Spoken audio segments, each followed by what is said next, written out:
আমার মনে হয় আরিফিন তোমাদের সাকিবকে জিজ্ঞেস করা উচিত যে আমার সাথে কাজ করার এক্সপেরিয়েন্স কেমন। মেরিল পেট্রোলিয়াম জেলি, ভিটামিন সি আছে যেটাতে। চলো লাইট ক্যামেরা অ্যাকশন। প্রকাশ পেয়েই বাজিমাত। সুপারস্টার শাকিব খানের মেরিল পেট্রোলিয়াম জেডির অ্যাড এখন সবার মুখে মুখে। এক অ্যাডে একে একে 6টি আকর্ষণীয় লুক, প্রতিটা মুখেই নতুন চমক, নতুন স্টাইল।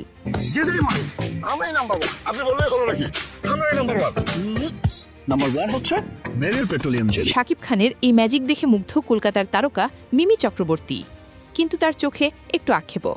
আমার মনে হয় আরিফিন তোমাদের সাকিবকে জিজ্ঞেস করা উচিত যে আমার সাথে কাজ করার এক্সপেরিয়েন্স কেমন। মিমি বললেন, এত বড় হিট সিনেমা তুফান উপহার দিলাম, কিন্তু এরপরও কেন আমাকে আর কোনো সিনেমায় সুযোগ দেওয়া হলো না? তার কণ্ঠে কষ্ট, ভক্তদের মনে প্রশ্ন, এমন একজন প্রতিভাবান নায়িকা কেন উপেক্ষিত? তবে দর্শকদের আশা, সাকিব মিমি আবারও পর্দায় ফিরুক, কারণ এই জুটির তুফান এখনও ভুলতে পারেনি কেউ।